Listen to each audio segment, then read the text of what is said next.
Well, it's official. A Coast Nose Ball favorite team will not be winning Super Bowl 60. Except for that numbing heartbreak, though. The NFL outdoes itself once again with controversy in the divisional round weekend. Tonight, we predict the remaining playoff slate and answer the age-old question, what is a catch? All that and more right here on Coast Nose Ball.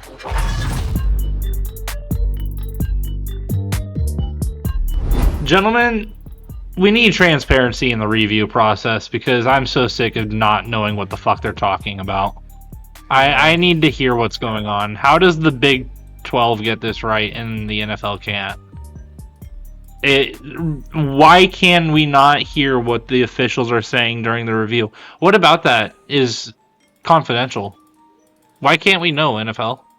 Yeah, you pose a really good point, and it's something that I'm pretty sure we've talked about earlier in the season as well, during other really controversial, game-changing moments, and it's just fascinating. And we'll get to Vitor's bias in a second with this game and with the overall reactions. Okay, but don't close like that already. Hold on now, hold on. I do just want to say, like, it is hilarious that the Bills get screwed this season with that kind of play, and then exactly last season with that Xavier, I think it was Xavier Worthy catch in the red zone that was pretty, like, unanimously argued that was an interception for the Bills that somehow was called the reception for Xavier Worthy. It's just so funny that they get the shit end of the stick no matter what way it could or should go in these big moment games, and that was super fascinating to me. And yeah, I don't know.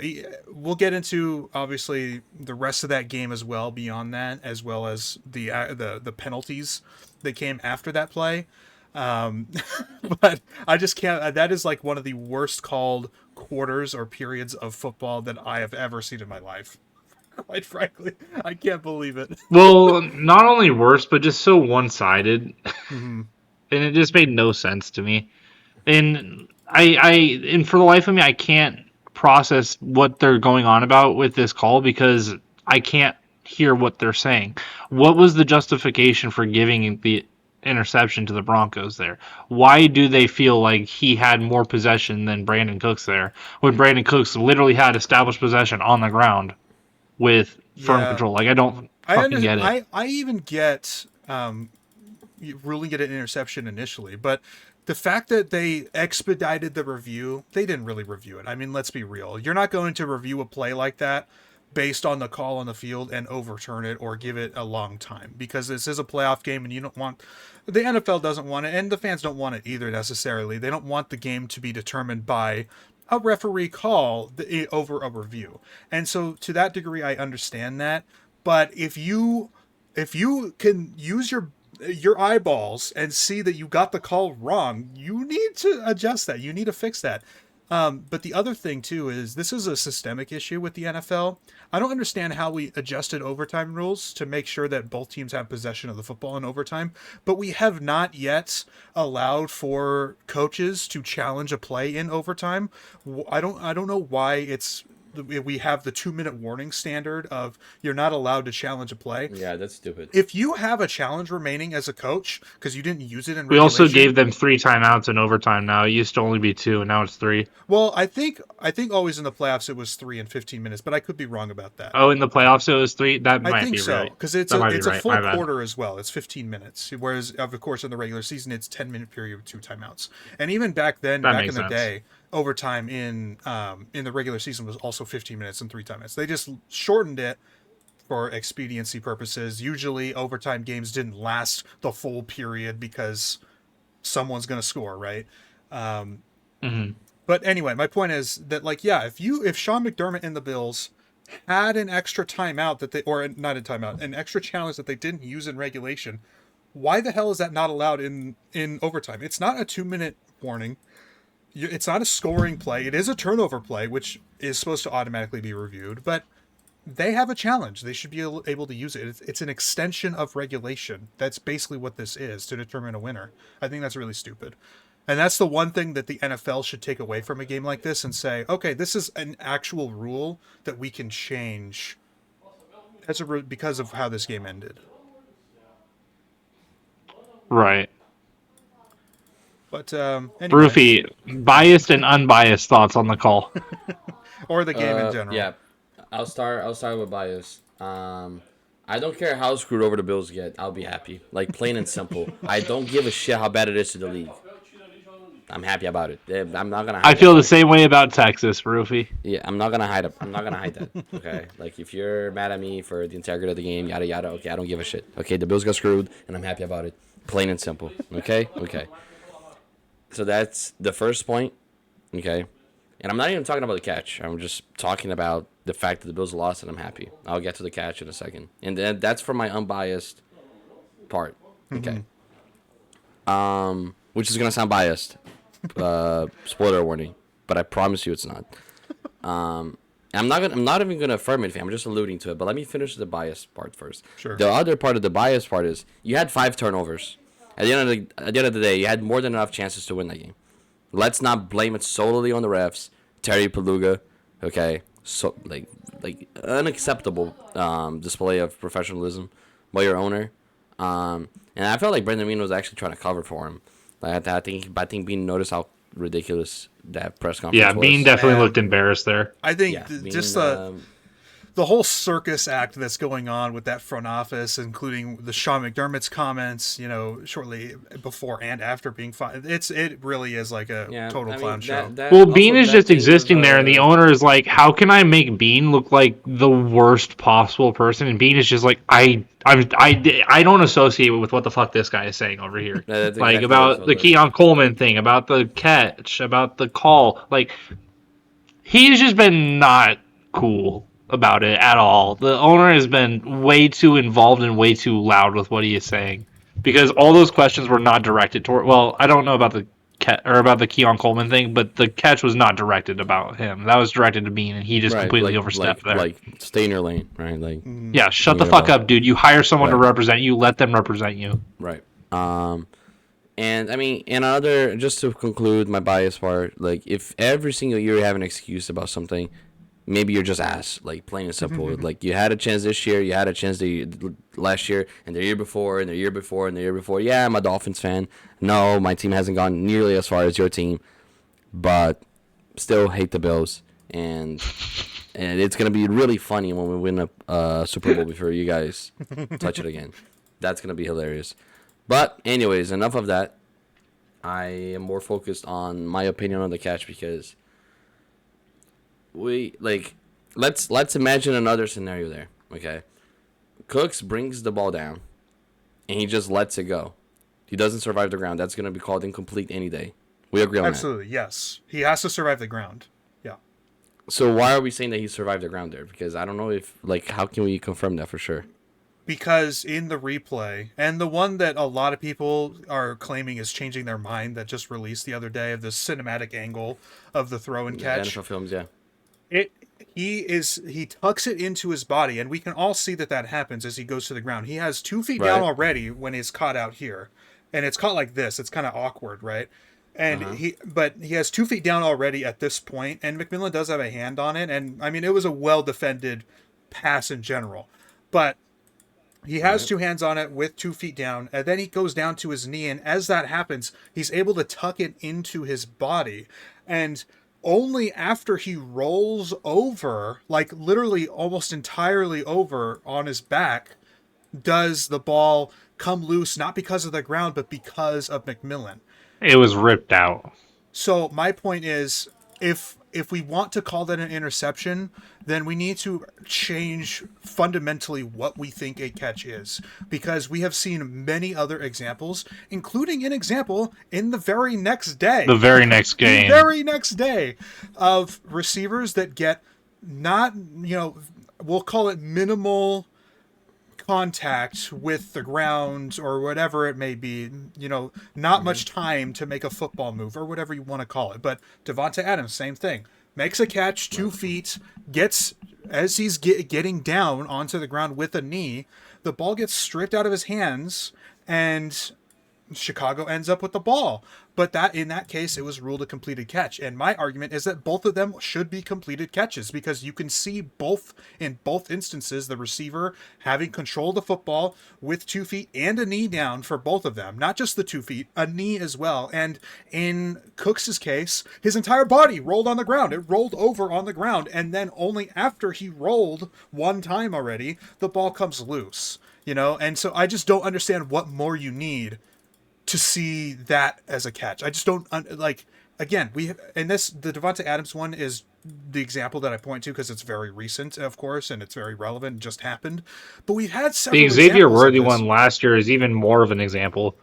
That one was far and away an interception. It wasn't even in Xavier Worthy's hands, and that one was ruled a catch for him. Yeah, Fucking outrageous. So I just don't understand. Like, yeah, I understand if you initially like, okay, McMillan comes up with the ball at the end of the play, that we're gonna call it an interception right now, but you need to go into the review and see like, look. He obviously has established control of the football. He survives the ground. The ground isn't what jars it loose. He is very secure with the ball as he's hitting the ground, as his full body hits the ground. It's still tucked into his chest, and only after he rolls does the ball come loose because of McMillan's breakup. And again, good play by McMillan, even if it would have been a catch allowed. It was well covered for the most part, and honestly, Cooks was kind of lucky because it bounced off his face mask before he caught it anyway, you know? I don't, and a lot of the arguments against it being called a catch are just incredibly lazy. So I've heard the hypothetical one all the time. You know, what if McMillan wasn't there and it just pops out? Well, yeah, it's an incomplete catch because in the rule it states that it clearly contact with wasn't the going to ground. pop out, though. That's my point. That's the point for a lot of people is that it was wrapped into his body and he hits the ground and rolls onto the ground and nothing happens until McMillan rips it away. Mm-hmm. And again, we've had many examples in years past that have been controversial. And we've changed what we deem a catch is based on other controversial no catch calls like the Des Bryant one. You know? So there's just zero. It would be a different story if they called both of them interceptions, both the McMillan, both the Brandon Cooks and Adams catches. If they called them both interceptions, I would not be as upset about this as I am. But the fact that they're not consistently called in the same fucking weekend, especially when Terry McCauley, one of our chief rules experts of the NFL, is on call during the Rams and Bears game and says that Adams has enough control of the ball to establish himself as a catch, and he's down by contact, which is why the ball isn't even a fumble when it gets jarred loose. The fact that he can go on call and say that when the day before he's on Twitter calling people idiots, essentially, for saying that the opposite is true, which he directly said on Twitter, that the opposite was true for that. How do you look at the exact same play as a rules expert and come away with a different conclusion? In less than 24 hours. But you know why I think they do that? I think they're literally just always taking the sides of the refs, and regardless of what happens, they just try to fit their narrative. Well, of course it is. It's because it's institutionalized. We can't criticize them or you'll get fined. They can't be fined. But that's the point. Like, that's an issue. Like, they should be giving their actual genuine thoughts, and that's clearly not what's happening. Refs should be paid more, and they should be able to be fined. That's plain and simple. If you want to justify it by they don't get paid enough to be fined, then pay them more and fine them because they can't go without criticism here. This is outrageous. It is outrageous. And I don't believe that. And usually, I am generally I do like Carl Cheffer's crew. But what I saw in that overtime period was just unacceptable, even for Pee Wee football. It really is. And it's legitimate enough to get you not on a playoff game for a while. I would not want him to be calling a playoff game for at least 5 years. It is that egregiously bad, in my opinion. To get that wrong, and then also it directly affected the outcome of the game. Yeah, and afterwards also, I did want to talk about a little bit about the PI calls, because of course in a vacuum, I would say the first one, but they called the wrong one. So the first one that they did call, I would not have called it pass interference. I think that's more hand fighting. It's more incidental contact because of the physicality of the players. But of course, there was a roughing up the passer on the same play, so the roughing a passer would have applied. It would have given them like 3 or 4 less yards on the 2 pickup. yards. But okay, there you go. The second one, though, again, in a vacuum, you can say that is a pass interference because the DB arrives early. But the ball, I cannot, and it's so funny because I feel like we talked about this like last week or the week before or something, where we complained about the philosophy of certain teams, of certain coaches, of certain quarterbacks, whoever's decision it is, to just say, you know what, we don't trust ourselves to actually go march down the field and get better field position. I'm just going to chuck the ball straight up in the air, just loft it in the general area of a receiver. It doesn't matter if it's overthrown, underthrown, whatever. And we're just going to fish for contact to get a penalty. That philosophy should not be encouraged and rewarded with flags, in my opinion. I don't know if you guys have that same perspective about that play in particular, but literally, like, Bo Nix gets the ball in his hands. Like a second later, he just throws it up in the air, and it was an underthrown ball, and that's why the DB gets there early. I don't think that's acceptable. It's only on underthrown balls that they do it, and there needs to just be a clause in pass interference where DBs can't get called if it's underthrown. Why don't we measure that then?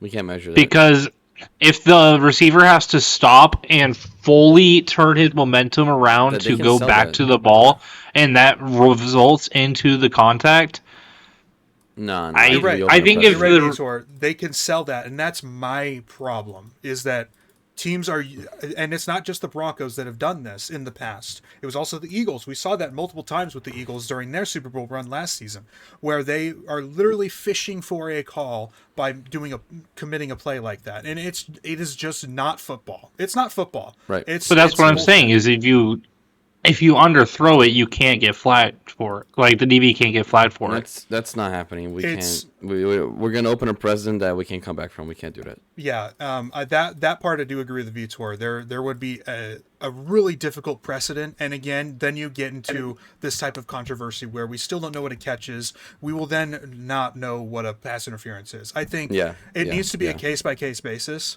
and when a team like just objectively looks like they're fishing for a penalty, like the Broncos were at the end of that game, I mean. Unless you guys have a different interpretation of that play, I have to see that play. To be honest, I have to see that play. When I watched it live, I'm like, "Are you fucking kidding me?" He like snap, Let me look catch. this up. Let me look 1 this second up. later, just chucks it straight up in the air. Basically, just lofts the ball in the general direction where the receiver would be. I just don't like. Again, in a vacuum, yeah, the DB's there early, and yeah, like he should turn around and play the ball, but if the receiver has to stop and basically initiate the contact himself, and when you philosophically are, and Brandon Perna, well-known Broncos fan on YouTube and content creator, he agreed when he was talking to Tom Grossi about this. They both said like this philosophy is just so stupid, and yeah, I don't know It's not football. It's I not mean, football, literally exactly. 30 years ago, we didn't have pass interference. Or it might not have been 30, but it might have been 40. But pass interference is not even as old as half of the game is.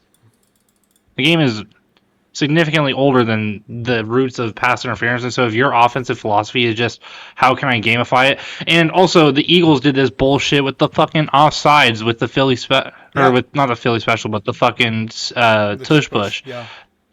Yeah, that offside shit in the fucking NFC Championship. How low class is it to do that When shit? they were already up 3 It is scores just- too. Yeah, like, when the really? game was basically over.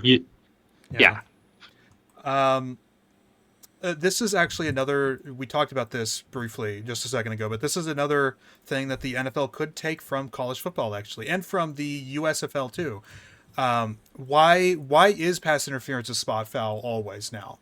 Like it is. I was just I gonna think mention that. that is completely asinine. That a quarterback, in this case or in any case, like on a Hail Mary attempt, could just throw the ball up 65 yards downfield, get some contact. Luckily, they stopped calling it on Hail Marys. Thank goodness, because after like the first 3 times, it was like, are we fucking serious? We're going to call it on a Hail Mary so they get a free play at the 1 and win the fucking game. That's fucking stupid. But Like, yeah, why is it a spot foul still? It should be a spot foul until 15 yards, and then anything past 15 is a 15-yard penalty. That's how the USFL does it. I think that makes perfect sense. Usually you don't get pass interference within 15 yards anyway. It's usually only on deep throws. I don't agree with that. I like how it is in the NFL. Calls. I'm looking at the PI calls. Sorry, I just saw the first one that we agreed on. 'Cause I don't- a passer and whatnot. Anthony, that just promotes tackling your receiver if they beat you deep. No, because you're still getting penalized 15 yards. That's not good for your team. This Yeah, really but is if you're on your opponent's 20-yard line and you're getting beat deep and you just dive for his legs instead of giving up a touchdown, you give up 15 yards, your coach is going to be like, yeah, good play. I hear what you're saying there, but I don't believe that some iffy contact that's ticky-tack on a 50-yard throw downfield should warrant a 50-yard penalty. You know what I mean? There are two I mean, there are if two it's ends to the ticky-tacky, extreme. right? There are two ends to the extreme. Like, there could Yeah, be a that's the full-on issue with body PI. tackle on a receiver. Okay, then divide Take it a into 10. two different types of penalties. Pass interference We can make major a versus flagrant- pass interference we minor. We You can make it like could- a flagrant PI and a PI. But Like again, hand we're fighting talking could be like a about- minor PI versus like, Yeah, okay, so he eventually like fucking My Tommy Lee Lewis versus Nickel Roby Coleman in the 2018 NFC Championship game. My Like, thing is, we we kind could of have already different- that. Obviously, there's just not the same definitions. But we have. I mean, we have illegal not really, because contact. holding is like specifically earlier in the I route. know that's what I'm saying. It's not the same definition, but we do kind of already have those kinds of penalties. We have illegal contact, we have holding on the defense, and you could make a defensive. An offensive holding is a 10-yard penalty. You could make a defensive holding 10 yards as well, and I think that might balance it out a little bit better. Then we get more defensive holding calls and less fucking. I was gonna say 60-yard defensive pass holding feels like interference. a very minor penalty. Now it does reset the down. The reset the Yeah, I downs, was just gonna which is say it brutal, resets the but downs. it's only a 5. Yeah, but every defensive penalty resets the down. except offside, yeah, Except offsides. or neutral zone. Both of those do not reset. Yeah. But Right. any pre-snap penalties don't reset the downs. That's actually I Right. just wanted to say something about the PI calls. Yeah, the PI call. I don't really care about so much whether it was PI or not because of the roughing the passer. yeah. But the second one is just bullshit. It is bullshit. I'm sorry. Second one is bullshit. And it's exactly what I said, right? Like, he gets the ball from the center and immediately throws it. And you know what's funny? And you know what's funny? And you know what's funny? It's not even a bad ball. No. The receiver slows down and gets Yes. the call. Because The problem is not even the throw; it's the receiver. It's not a bad ball because he could just, like, this is where he's going to be. All I have to do is The ball fucking is right there. let it The ball is float right up there. You know, you don't need to put any zip on the ball because you're just fishing for a penalty. That's my point. Like, the philosophy of the play should not be rewarded. But again, the problem is I just don't know what you do except for just not. I don't know if in this case he necessarily fished for penalty. I'm talking about Bo Nix. I think Bo Nix saw a guy coming open and he just he had pressure in front of him, and But he threw it. the problem is just he throws it immediately. Like, it really doesn't even develop the I don't play. know. It's like I maybe know. I'm misremembering that part, and he held it for like 2 seconds. But I thought it was like he holds it for 1 second. Let me play it in real time because I mean there's an edge rusher on his face. It's not like he had anything else better to do there. Oh, the guy only has a screenshot from the middle of the play, so I don't even see the full development. Regardless, I don't see that to be the issue. The issue is the receiver clearly slowing down, in my opinion. Okay. You know, it's actually really interesting that we have this conversation too, because last week, Ole Miss kind of got fucked over on a no-call pass interference on a basically Hail Mary. Mm-hmm. But I would argue it should be called on this situation. Let me share my screen here. Yeah. Obviously, we can't put it on the show, but you guys can at least see it. But I would 100% say this should be called PI every single time, even though it's the last play of the game, even though it's a Hail Mary. This is mauling the receiver here. Oh yeah, 100%. There's a ton of contact before. You could call that Pushes hand fighting off of his before. chest to jump up for the ball. Receiver can't make a play on that. That's Yeah. PI any day. So That's PI if any And day. it did not get called. And Miami wins the game off of this when that PI would have put them in field goal range to tie it. I will Yeah, say that's there crazy. are two segments of this. The first like half of this I would not call PI, where they're hand fighting down the field, but that But second when he act, jumps up with the yeah, that leverage, second act with the leverage is what makes it makes it unreasonably impossible for the receiver, which is impeding the pass, yeah. right? It's not playing the ball. If he jumped up and the receiver fell because he was playing the ball, that's a different story. But he's completely leveraging the receiver. So yeah, that second half Yep. of it, Yeah. Yeah, and he's pushing the receiver down by doing it. right? So I think it's kind of crazy that we have so much evidence on this topic in one weekend time, but it's we have a lot of logic and reasoning with okay, this is clearly too much contact here. We have Hail Marys where it's like, okay, don't call the PI, and it's like common sense here. But it just nobody seems to get it right when it comes to the big leagues. Yeah. And it's so outrageous to me because it's so widespread agreement, seemingly widespread agreement by the public, unless you're a biased source. I mean, Mm-hmm. the only people who think that it's an interception were Broncos fans. I just don't I mean, understand and it. referee shills too. Like I said, the Terry McAuley thing. I think Terry, you're a fucking clown. I don't care. You fucking suck. You're terrible. All your colleagues are absolute shit as well. Gene Steratore that went on Twitter as well and was like, it's actually like not a good idea to slow down a play because it gives people a bad impression That's what we were of alluding to, how yeah. the NFL what. Like, I understand watching something at 1/100th the speed versus real time. There is a difference And there, then but change your mind, yeah. when you have real time, and then you can confirm something with 1/100th. What are we doing? We use slow mo all the time, all the time. Like, you expect someone on a fumble play to just know, snap judgment on 1/100th of a second before this person's knee was down, the ball comes loose versus 1/100th of a second after the knee is down and the ball is loose. Yeah. You need the slow-mo replay. Don't, oh my God, you guys are idiots. You're idiots. I would do your job so much better. You suck. The only reason you're even on the broadcast is so you can make things intentionally hard to understand for NFL fans because you contradict yourselves every week. You guys suck. I hate you.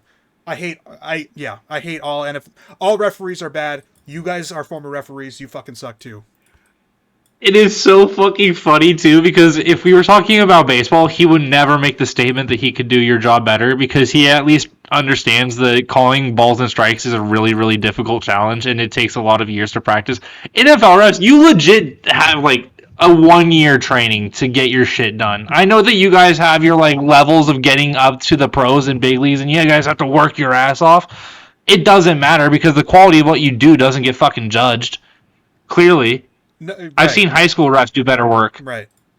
Like I I've said, seen so many fucking phone fucking clips of high school games where players will make insane grabs and the ref will actually be like from 20 yards downfield. He's like, yeah, he caught that, not having an angle on the ball, not seeing that he made the incredible catch, and he still gets the fucking right call. And you're in the big leagues and you can't get it right. It is pathetic. Like I said, what happened in that game is unacceptable for pee-wee football, not let alone the NFL. I don't ever want to see that in an NFL game ever. And all weekend when I had the opportunity to watch games, because I was watching Lord of the Rings outside of that, but Yeah. you like literally you on the couch can identify and diagnose a false start before the referees do. And I understand there's a difference in the TV angle and everything, but there were multiple that my 49ers committed in a blowout loss, multiple false starts that they just didn't call. Why aren't you calling false starts anymore? Like, how do you not see this? Yeah, so anyway, yeah, I could do your job in my fucking sleep, Terry. Let me just say one thing. Yeah. Kind of about what I was saying earlier, and I'm not claiming the play to be a catch or not, because I've seen plays that look exactly like that go both ways. So clearly, there's a lack of There's no consistency. That's the no consistency, that's the right? core of the problem. If that's Right. an interception, and if the Bears one is an interception, I am not as upset. even if I philosophically think that both are catches. I'm not as upset because there's at least a consistency that NFL fans can adopt to when they're watching the game, but there's no consistency. And again, that's why I say shame on you, Terry McAuley, for saying one thing on Twitter and saying a complete opposite thing when you're on the broadcast yourself. I don't know if that's an LA bias. I don't know if you're that pathetic, but I don't know. Anyway. Right. I have to stop because I have more to say when it comes to the Niners. At least the Niners Twitter. You know, like what I said earlier about if he lets the ball go and it's incomplete, yada yada. Like they apply this knowledge to this play sometimes, and sometimes they don't. Yeah. In the rule book, it should be an interception, right? According to the rule book. I don't even agree with that. All the processes that I'm genuinely asking, like, all the processes that are required for a catch, Cooks does in this play. There is 2 feet plus a knee in this case, which is 3 different steps before contact is even made, or contact was already made at that point.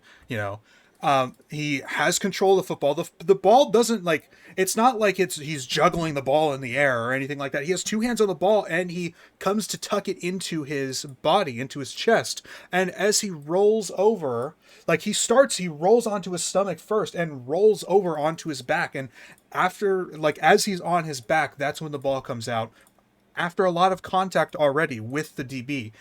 That is sufficient because he survives the ground. He has been contacted. He has had multiple steps with control, with possession. So I really don't understand what people are saying. When you look at the rule book, you can take it or leave it, which is what Terry said right afterwards. And then he fucking took it the next day. Or he left it, I guess, is actually the correct application. But my point is, people who quote the rule book don't even know what the fucking rule book says, because so many people were like, you have to survive the ground. You have to survive. He does survive the ground. He doesn't survive the DB ripping the ball away after he survives the ground. It's a very big difference there. Fair enough. The reason that Dez's catch was called incomplete is because he didn't survive the ground, even though it never touched the ground. So, anyway, I mean, yeah, I think we can all agree there's an issue with the rules. Yes. The way they're applied. No one knows what a catch is still. How? This is a fundamental core thing in the NFL. And I remember a while back I was talking about it in the pod, nowhere in the rule book should there be any opening for a subjective call, right? Everything should be black and white. I know that's extremely hard to do, but there should be clear examples of what is and what isn't. Mm-hmm. Correct? Yeah. We should look at a play and recognize where in the rule book specifically says what's happening there. And sometimes it's we're interpreting what it says, and it's not supposed to be like that. Right. I think.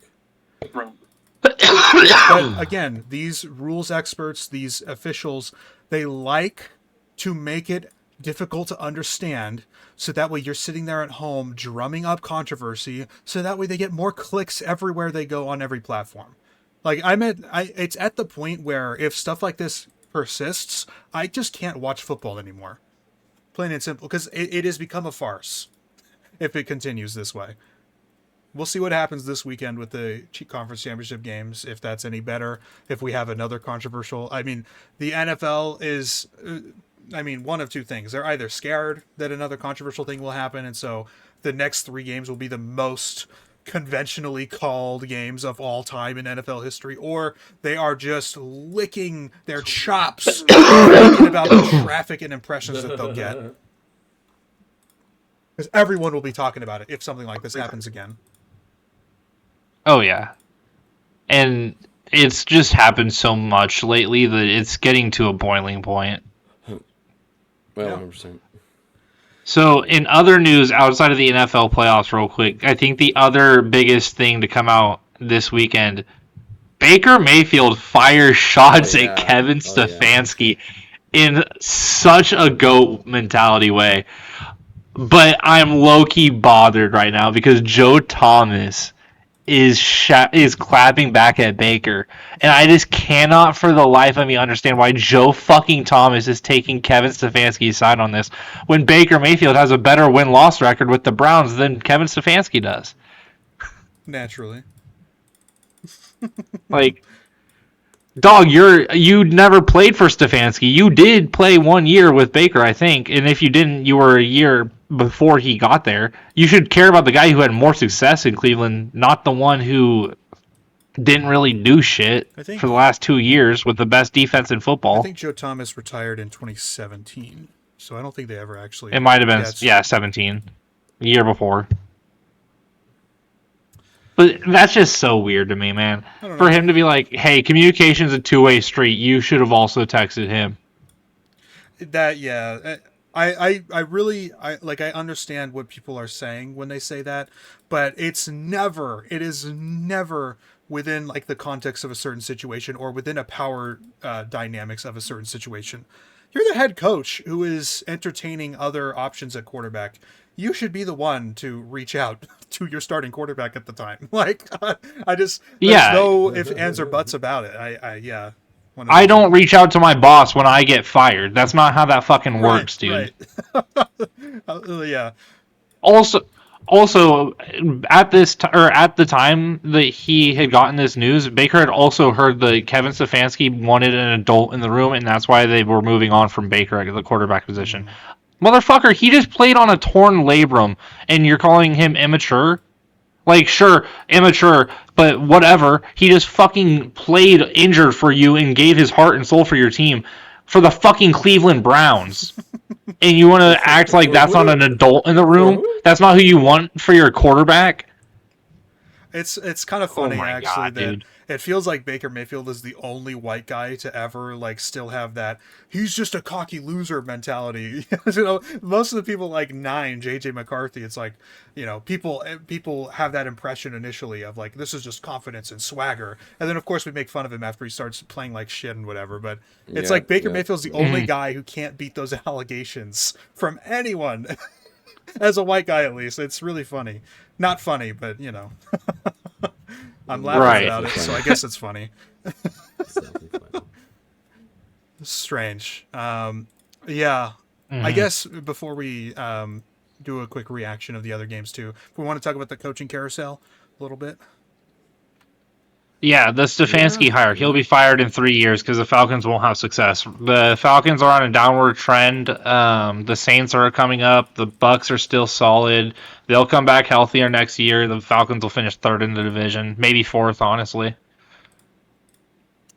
I don't know. I think honestly, because even if they lose, because especially if they lose Kyle Pitts, it's a one receiver room in there.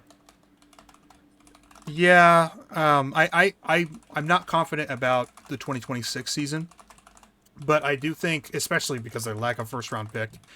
But I do think part of the thing that we talked about last week with the before Kevin Stefanski was hired and why Vitor was high on him as the Dolphins coach and kind of what I got behind as well is that They're they going to have a keep very- Cousins, won't they?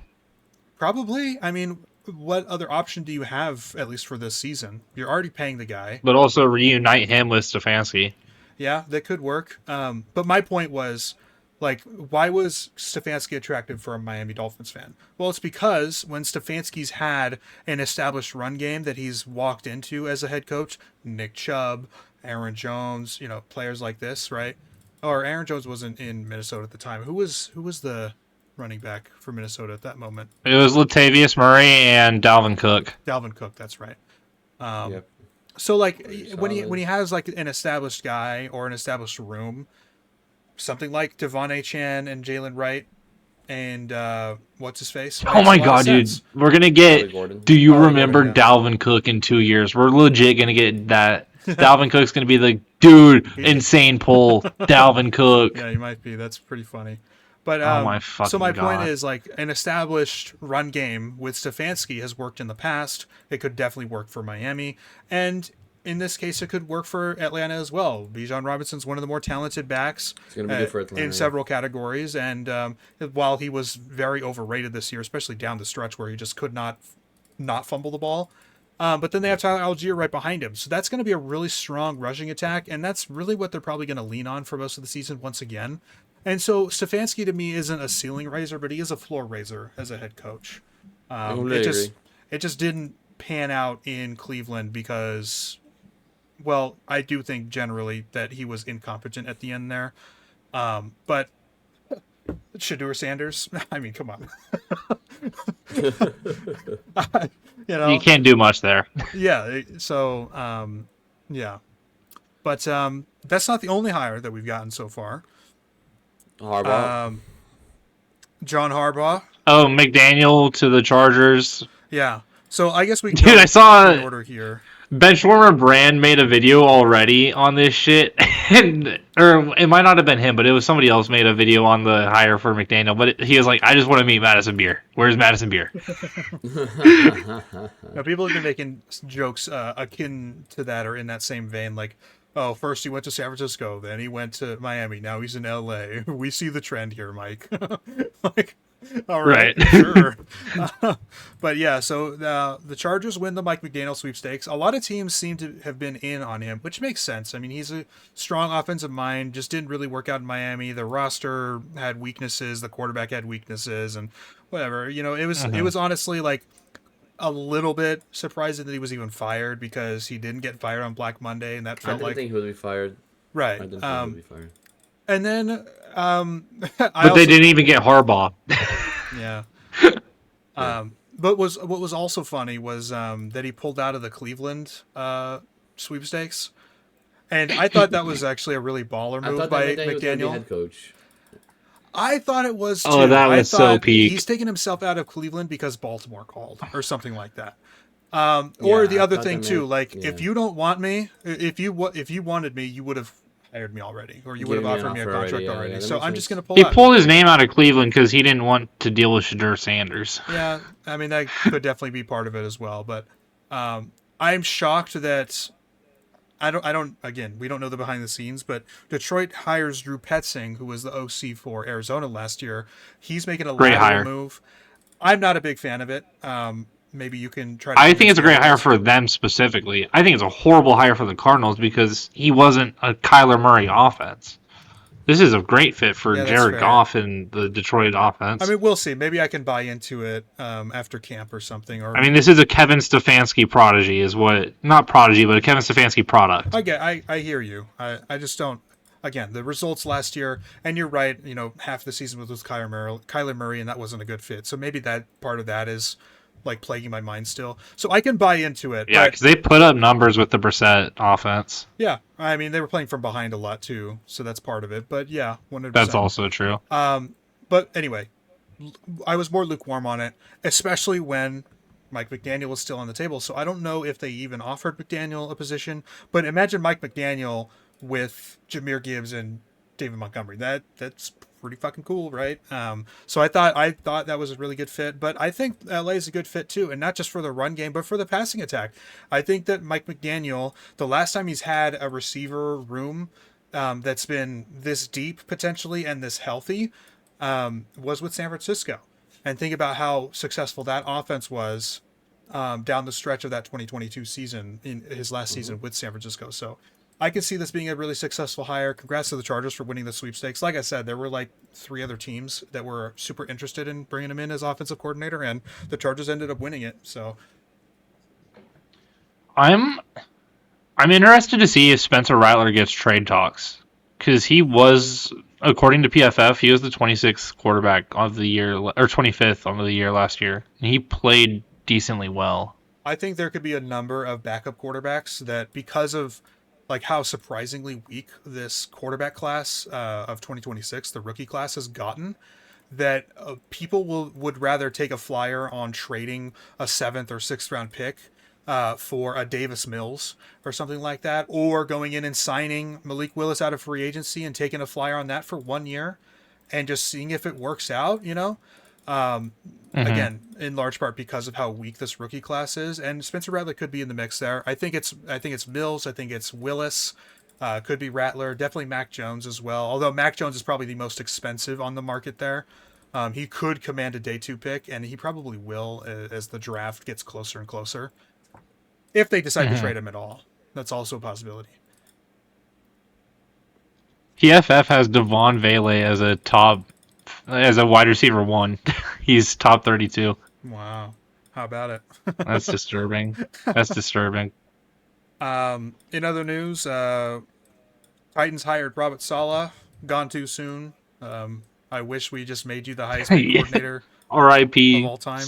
Really unfortunate, but actually an exciting hire for the Titans, I think, because we don't know if he's a ceiling raiser yet, but we do know, just based on his tenure with New York and how he was scapegoated, that he is at the very least a floor raiser for a certain team. And having that kind of mentality in the locker room, and who knows who he's going to bring along with him to fill out the staff. But this could end up becoming one of the more underrated great staffs in football, and obviously results are a big part of it, so we'll see what happens in 2026. But if you can get a good offensive coordinator to help coach Cam Ward up and you have a solid draft, this can be a surprising team next year and win some really sneaky games that we don't expect.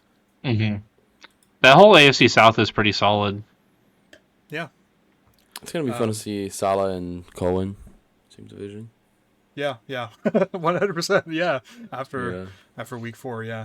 All right, Vitor, you got the floor for Jeff Halfley here. Wait, what happened with Saul and Cohen? At the end of the week 4 game, well, it actually started before that, because in the presser, Salah was talking about, and Shanahan were talking about the Jaguars like doing ethical sign stealing, where it was legal what they were doing, but they were basically looking at the opponent bench and taking signals from their opponent and figuring out what they were saying and whatever, and doing and whatever for the next play. And that's how their defense was so good early in the year. And at the end of the game, they had a little bit of a back and forth, a little bit of an altercation that they needed to be separated. Liam Cohen was talking shit, and then Robert Saleh was talking shit. But the big thing that like everyone talked about the next day was Robert Saleh being like, "You don't want to fuck with me? I'll fucking end your life, motherfucker. Don't fuck with me." God damn. He had a fucking Brandon Ayuk moment. It was pretty Dude, wild. the fucking... Dude, that tweet on your Twitter this morning was peak. Oh, fucking watch out, Brandon, or be careful with Brandon Ayuk in the fucking Bay Area. Yeah. For context, there was it Bleacher Report that posted the image? Let me look. I think so. Yeah, Bleacher Report posted. No, it was Adam all Schefter. 4 of the remaining. Adam Schefter. But he posted all 4 of the remaining tweets or teams in the playoffs marching towards Levi Stadium. And then the account is Bay Area Bob, Bay Area, obviously, Twitter account, and it says, "Oh no, watch out for Brandon Ayuk." Where they are standing is like canonically where Brandon Ayuk sped down the street. That's really fucking funny. My feet had some heaters yesterday. It really did. But oh yeah. All right, Vitor, Jeff Halfley, let's hear it. I'm happy with it. I talked about it last week that he was one among the top candidates of my list. I'm not gonna sit here saying that he was my number 1 choice, because I definitely did not say that, but I cannot be upset with it. He seems like the profile of a coach that I wanted in Miami. People look at his record at BC and think it's a bad thing. I don't see how it's a bad thing whatsoever.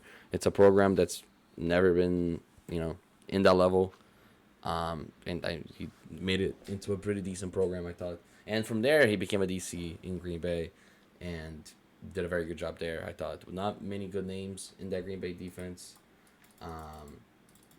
And he elevated it. And every single Packers fan that I see and that I talk to laments his exit. So yeah, I'm happy with that. Oh yeah. I do not. And it's even funnier because all of those Packers fans were talking shit on him when they hired him. Everyone hated him. And the same thing. There was not a single one that was positive about the hire, and I loved it. I thought it was a great hire. Been a big Halfley guy. Yeah, and the exact same thing is happening now in Miami. And the thing is, Miami's fan base is very toxic. I mean, we're hating the guy like crazy. He's speaking at the press conference tomorrow, and I know for a fact the moment he speaks at the press conference, everybody's gonna buy into it. He's our guy. Mm-hmm. Every time it's like this. I'm not gonna create too many expectations, not because of Halfley, just because I'm a Dolphins fan, and shit happens. But I find it very hard to believe what some Dolphins fans are saying is that Sullivan, or Sully, as we like to call him, brought in his buddy to be the head coach of his team. Sully has been working 20 years to become a GM in this league. I don't think it's likely he would hire his buddy to, head coach his team and put his job on the line. So, Right. again, things are very higher. I think he's the profile of a coach that I wanted in Miami. My only knock on him was the fact that he's the first-time head coach in the NFL, and I wanted to avoid. I explicitly said that I wanted to avoid those, but we're bound. Some guys that are not head coaches yet are gonna be great head coaches in the league in 10 Right. years. We're gonna look back and like, oh, that guy was a random coordinator in this team and so. It's just a little scary That's how to I see be it. the No, to of be course the it's guinea scary. pig, It's you still a know. risk. Yeah, it's absolutely a risk. He could be Joe Philbin for all I know, Right. Or he could be Kyle Shanahan. or he could be Adam Gase. Yeah. Yeah, Adam Gase. That's a big one. All right, cool. Yeah, I think it's a pretty good hire. It's probably an underrated hire as we speak, because of course, a guy like John Harbaugh and even Kevin Stefanski, because he's an offensive mind, are gonna get a lot of the media and a lot of the praise or whatever. Sexier hires, right? Yeah, I guess so. But I think it's solid. You'd like to think that again he's a floor raiser and could be a ceiling raiser as well, and that's that's what you hope for. So yeah, cool hire. The other big thing that happened isn't a hiring, but it's a firing. Of course, the Bills firing Sean McDermott, which we alluded to earlier in the show. I've gone on record on this show and said that he should have been fired maybe like 2 years ago, similar to what Brian Dable was doing in New York. Like, it was just about time. There comes a point where the defensive production and the defensive output from a defensive mind, although he's more of a CEO type of head coach now, but he is still from the defensive perspective mostly, and and the defense especially has not been the same since Leslie Frazier left, and I guess is never coming back. I don't know. He was supposed to come back 2 years ago, but never did. So it's just. And I know we talked about the game, and it really is unfortunate that a game has to end the way that it does. But Vitor, you're right. You also can't turn the ball over that many times and expect to win. You can't allow 33 points to an opponent and expect to win. And one of those things is directly on the hands. Especially to that Denver offense, right? Right. Let's not undermine that. One of those things is, I mean... You also can't lose multiple playoff games in a row just because your defense can't stop your opponent. Like, when you're the at defensive some coach, point, yeah. the excuse of, oh, well, there's Patrick Mahomes on the other side. Well, do your fucking job eventually, dude. Yeah. You're the reason you lose every year. Right. And so again, like I said, it's been time for a change. It was time. I really don't know who they would intend on bringing in at this point, though, because they're late in the circuit, so that is a little strange. Like, why, if you were going to do it, I really thought they would go hard for Mike Daniel. I really thought so. Oh my God! Did you guys see this? During the not Hard Knocks recording, but they were recording for a documentary, and he was bragging about drafting Keon Coleman. Brandon Bean was. Yeah, that's what I was talking about earlier. After he ran a slow 40-yard dash. Yeah, that's what I was talking about Which earlier. makes absolutely no sense. How Terry Pegula... Yeah, but the 40 wasn't the thing that was bad, or the thing that you were drafting him for. He was a really good 50-50 getter in college. Yeah, good contested catch guy. I understand that, but you can't celebrate a guy being slower. Like, maybe that should be a little alarming that the guy's a little slower than you anticipated him to be. I don't know. What you guys were talking about earlier when Vitor, when you were posting those video clips, I clicked on it, I watched those clips, and then as I was scrolling through Twitter after that, I stumbled upon those videos, and I'm like, whoa, holy shit. Like, Terry Pegula is the one who steps in and says that Bean was not a big fan of Keon Coleman or whatever. Correct. And like, And not that they yeah. wouldn't have drafted him, but it was a very much a coaching decision. And then those clips show up where he's like, man, I'm kind of glad he ran a slow 40 because we'll definitely be able to get him now. It's like, what? It's like, no, Which again, is it, right? no one's on the same page in this front office. It's such a clown show. It's crazy. And I generally have kind of liked Brandon Bean and the job that he's done. But also, I guess maybe I had a little bit of rose-tinted glasses, similar to what I have with John Lynch as my own GM. Neither of these guys have drafted well throughout their entire tenure, And they have a couple of like Hall of Fame caliber players that are like helping this crutches, you know. I can't get the fucking phrase out, but you get my point. Yep. So I mean, it's just showing that the Bills franchise is still like dysfunctional. They got lucky with Allen, I guess, in 2018. Yeah. And that's really it. And they were It's almost kinda like the unlucky because it took Bengals. 3 years. It's really kind Dude, of like Cole- the Bengals, honestly. Yeah. Cole Strange is only 3 years ago. I feel like I thought that was so much longer ago. Was it 22? It was 22. Wow. I guess yeah, 4 Yeah. years in April. That does track. Oh, I'm sorry. One thing I forgot to mention about Halfley. Sure. What's mostly important is who he brings in as his coordinators. Yeah. I mean, Especially as offensive is the coordinator. case, you know, when any team hires a defensive coach, you know, that's the big If you question. want to hire our defensive coordinator, we'll let you have him. Yeah. I was mostly alluding to offensive coordinators. You can keep your DC, man. Don't worry. Yeah. Are you sure? Yes. I'm sure. But yeah, so that's the same question that I have with Tennessee, right? With Robert Saleh. I think the hiring is good, but like it is reliant on who he brings with him as an offensive coordinator for this 100%, journey. So 100%. we'll see about that.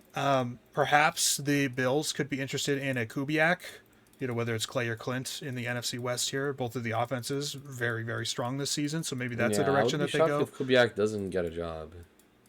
That's Yeah. for sure. Yeah. With the amount of remaining openings, maybe he chooses. I to think that stay. the Ravens are hiring the Chargers DC. Yeah, that does seem like what the hype train is right now, for the Ravens. Which is I don't know. He's done a good job. Don't get me wrong. Like I've said that this defense It's kind of weird to fire your coach and then hire your coach's brother's disciple. yeah, yeah. It feels like it feels like they just don't know really what they want to do, and so they're just settling with what they know, and that's never a way to win football games. No, they should hire Udinsky and hit the ground running. I really think they should maybe go for a Weaver. To be honest. I could see that. I thought maybe they would do Robert Saleh too. They wanted to go with that kind of philosophy. Yeah, I could see that. All right. Without further ado, let's do a quick reaction to all the rest of the games, and then I can get my quick rant. Oh, there were other Niners. games. I know, it's crazy, right? It's like so much of the weekend was dominated by the first game that was played that we completely forgot about the other ones. But the Patriots did defeat the Texans. Honestly, kind of what I said was going to happen, except I picked the Texans and went with my gut, and that was a really, really big mistake. Because, man, Stroud was fucking abysmal, man. I cannot believe. Like, that is a new low for CJ Stroud. I don't even know how he could get that bad. I did not see that one coming, at least. It was bad. Yeah, give me your guys' quick thoughts on that one. I think. Sorry. How much longer does he have? Can you rephrase the question? I'm sorry. Just a reaction. Restate the question. Just a reaction on the game. Like, what are your big takeaways from that game? Oh yeah, Stroud doesn't care about football. Doesn't care about football. My goodness. Yeah, I said he had to wake up and be him. Bro woke up and said, "Yeah, I've got a Balenciaga bag at home regardless." I don't know, man. That was just an absolutely brutal performance, and obviously I didn't watch all the game because I was at the Lord of the Rings, which is Lord way of the better Rings, than yep. football. But Oh, yeah, fuck yeah. when I checked to update myself on the game, I'm like, holy fuck, 4 interceptions. Is this like a Brock Purdy, like they're getting batted up at the line and they're just tip drill shit, or are they like actual interceptions? No, they're actual interceptions, folks. really, really bad. Yeah, it was Really bad. really And not bad just ones. Yeah, and really not bad ones. not just the interceptions. His whole performance was just dreadful. I mean, also offensively in general. What fucking Woody Marks had 10 carries for 17 yards? How? How do you even do that? I understand it's the Patriots, but like, how do you even do that? It's crazy. I don't know. Yeah, and his whole demeanor the entire game was just fucking wimpy. Like, I don't know. Stroud, you lost a fan. I You can't. lost a fan is crazy. I mean, bro, like you can't shit the bed like that. And he does it every fucking playoff. It was even worse. It was 14 carries for 17 yards, and his longest rush was 8. So how many of those went negative? Probably quite a bit. Fucking horrible. Yeah. 20 of 47. So completed a little bit more than 40% of his passes. 4 interceptions, passer rating of 28. Yeah, absolutely dreadful work. On the other hand, the Patriots, what was the most surprising was that they hit the ground running immediately. Like, they punted the first drive and then they scored a touchdown right after, and that they didn't have to look back from that because of how bad CJ Stroud was in this game and the Houston Texans as a whole. Of course, This was a 12-point game, and the Patriots had a 3 turnover advantage. yeah, I think that Actually, wait. Didn't Stroud have 2 more fumbles as well? I'm not sure. Of Or course, I might be thinking of a different game. regular Which game had the NFL shit ton of fumbles? against the Was that Steelers. last week? He fumbled 6 times against the Steelers. He lost 3 of them. Yeah, see, fucking 6 fumbles last week and then 4 interceptions this week? Mm-hmm. How do you keep a job?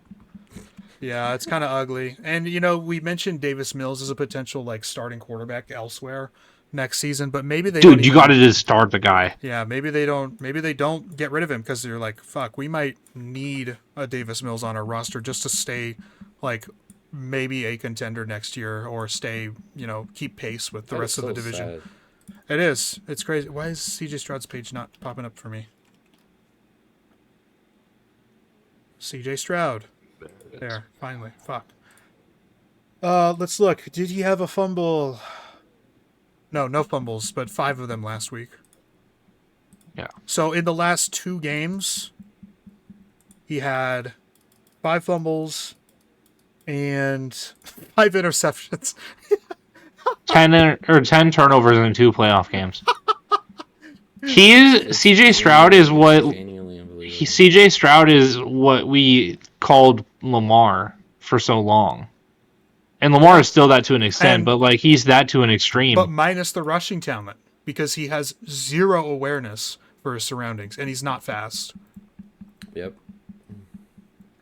I guess the Ohio State thing is true. They just can't read a quarterback. They can't breed a quarterback, yeah. I mean, we'll see with Will Howard. How good is that defense, man? That defense is fucking Well, that's unreal. what I'm saying. So this is a 12-point game, and they had this turnover advantage. Look, I mean, they're And they had bad. well, field they also position. did have the blocked punt touch. Or no, that was national championship. So it's obviously tough when you have bad field position, and when you turn the ball over this many times, that is going to be a natural factor. And when you're on the field a lot, that's a huge problem too. But I don't know how you can come away from this game being critical of the defense necessarily. I Man, think, 16-3. The NFL has so many fucking games. but yeah, Sorry, I just thought about that No because problem. college there's only 16 games in a season. yeah. Well, then you have a whole fucking month and a half of bowl games. Right, but I'm saying at the end of the bowl game, the Natty is the 16th game for those 2 teams. Right. 21 games is outrageous for a season of football, and it's about to be 22. Possibly, yeah. All right, so that's that game. Rams Bears up next, I guess. The other overtime game this round. The Rams won 20-17. Just an unbelievable final 15 minutes of this game. It's literally a copycat game of the Bills game because they have the exact same fucking thing. It's the Bills and Bears completely and utterly outplayed their opponent and just had complete and utter dog shit throws from their quarterback that cost them the game because they turned the ball over in opponent territory 3 times.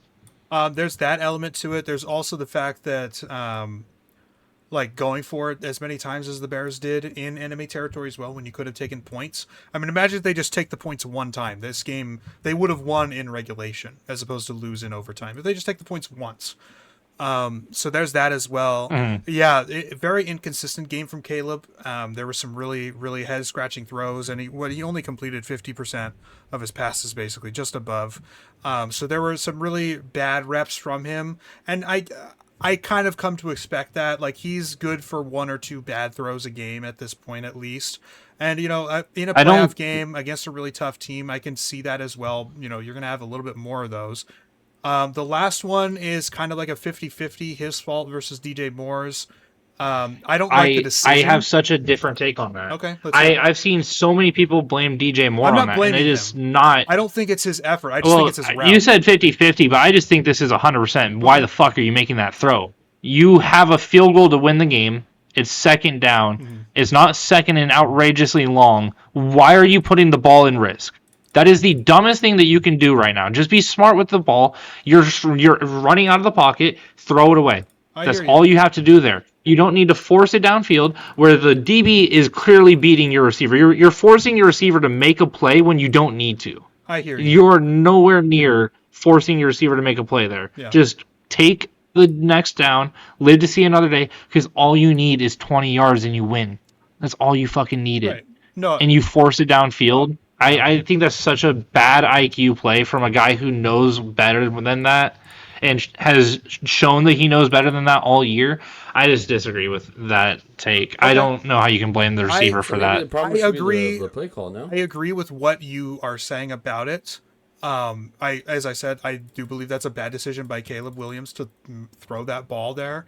The reason, and I'm not blaming DJ Moore for effort. I think that's a really stupid thing. Like, he's made multiple huge game clinching, in some cases, touchdowns between he and his connection. His with game Williams. is great. I He think played great this game. The effort argument is really bad. I'm talking specifically about the route that he ran.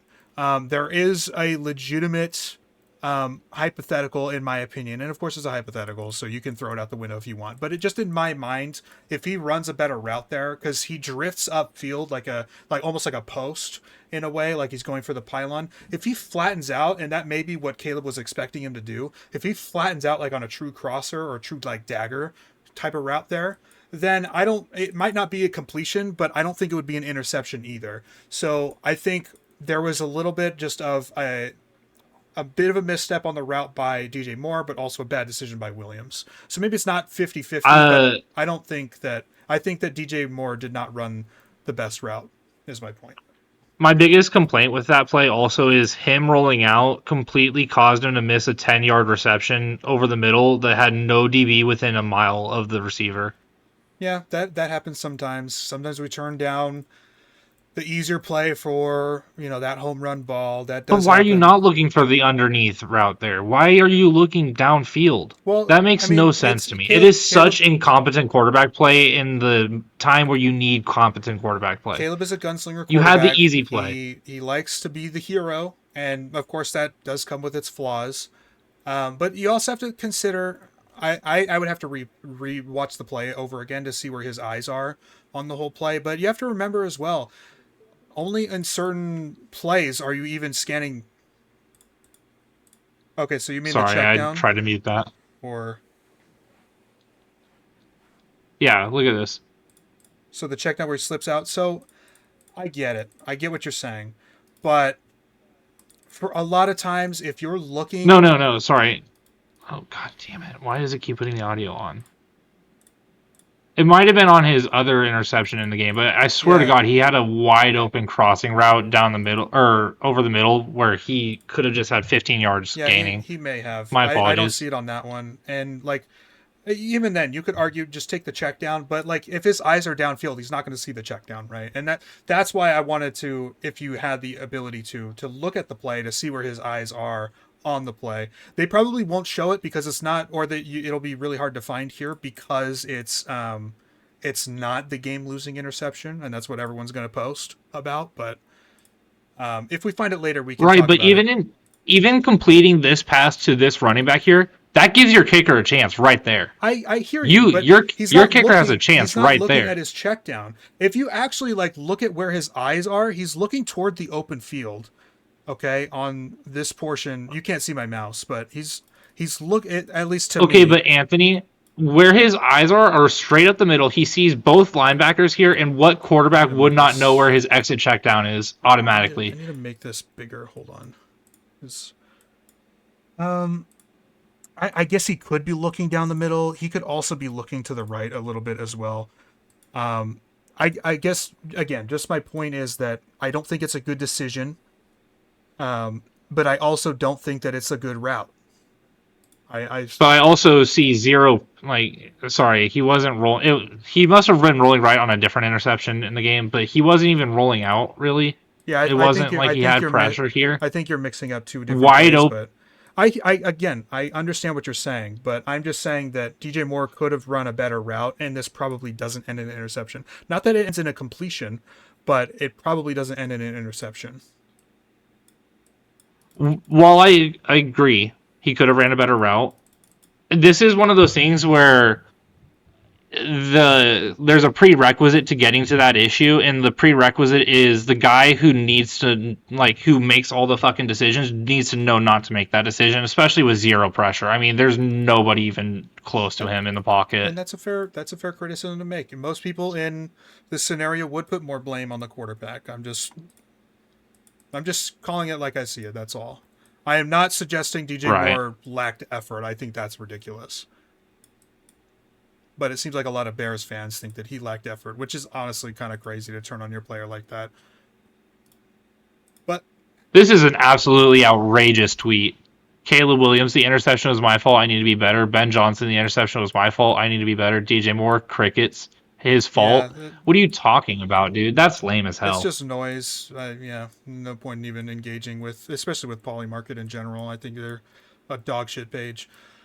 Anyway, final game, a game that I've been dreading to talk about because I'm gonna be mean again.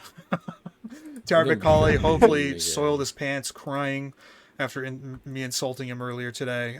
But man, they're Oh, actually, I found it. I'm sorry. I'm going to interrupt you one time, and then I'll let you finish.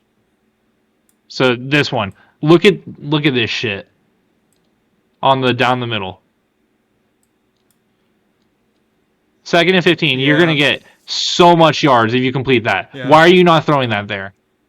so. To double coverage to a not even close to open Is receiver. this the only angle we get In in cover two. Is this the only angle we get in the clip? Yeah. I believe Okay, play so, it from yeah. the start again for me. Yeah, so plays like that are tough, and I agree. Obviously, the guy underneath is open, and he has time. He should be able to scan the field and not throw it into coverage like that. But his eyes are to the right side of the field the entire time, and most of the time in these offenses, especially with a young quarterback and a rookie head coach, they're trying to like simplify the concept. So his job is probably to only scan one side of the field based on the coverage that they're in. And it's probably just Caleb Williams making the wrong read about the type of coverage the defense is in, because they're obviously in zone coverage, and that side of the field is smothered in zone, whereas the other side is open because it's just a shallow crosser, right? So yeah, that's Right. 100% of course on Caleb Williams for making the incorrect read, but I don't think it's about him not seeing the guy or looking off the guy. I just think it's him making a bad read based on what he thought the defense was in coverage pre-snap. That's how I would Right. diagnose I it. think this is just a horrible, horrible read. Because, I It mean, is. if you look at the route here, the DB is all over him. Right. And it's a vertical route. He's cutting in, and it could be a miscommunication on the receiver too, but it just does not look at all like the receiver's on the same page as Caleb Yeah, I there. agree with that. That's a bad one for sure. All right. But Um, regardless, let's move on. My bad. let me get your guys' thoughts on the game I will first, say- and then I'll do my thing. For Bears, If you have any more thoughts on that one, sure. I thought we were done, but no, I didn't know you were going forward to Niners already. I just want to add to the Caleb conversation. I in real time I thought DJ Moore was just like sleeping on the route, to be honest. But whether he did or not, or whether he did or he didn't, Caleb maybe should have realized the situation of the game okay. and not made that throw, right? So I don't think the throw is bad per se, but maybe the decision at that time of the game is, Yeah, you know, that's my point. because there was a lot of green. There was a lot of green there, you know. I mean, the placement of the throw, I don't really have an issue with. It's 100% the decision making skills. Decision, and then And there was a lot of decision issues in that game. I don't think I'm not saying I don't know if you would say that DJ Moore gave up on it. You did say he was sleeping. I just disagree with Sleeping. If that. it's sleeping. I just If think it's a sleeping, yeah. bad route. He's drifting upfield like it's a post, and he's going to the pylon when he shouldn't be doing that. He should be flattening it out, at least based on Flattening how. it. And by the Caleb time the ball is handled it. released, there's nothing DJ can do there. No, right. With the way that his route is angled, I don't think that he could break in on that ball quick enough. Which obviously is a miscommunication between him and the quarterback. Yeah, But some I just think he ran the wrong route or Caleb threw the wrong ball. Something happened there, or it was just a bad route. Like I said, he was drifting upfield instead of flattening out. That is also possible, and it's also possible that Caleb Williams Right. was just like fucking high off his gourd. I don't know. After the one Yeah, fucking who knows? insane, ridiculous clutch luck, whatever you want to call it, 4th down play to tie the game.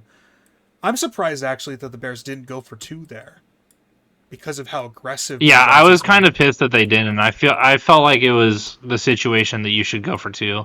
Yeah, like one play, let Caleb be the hero, who can just run around and try to figure something out, make something happen if he needs to. The run game's been working in spurts. If you want The to do that momentum's route. in your favor. You're at home. Yeah. You have a higher than 50% chance to convert a 2-point attempt. That has been widely proven, and on all 2-point attempts, they have a higher than 50% success rate historically. Mm-hmm.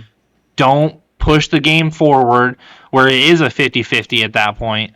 Just take your higher than 50% chance to your one play and make it happen. Yeah.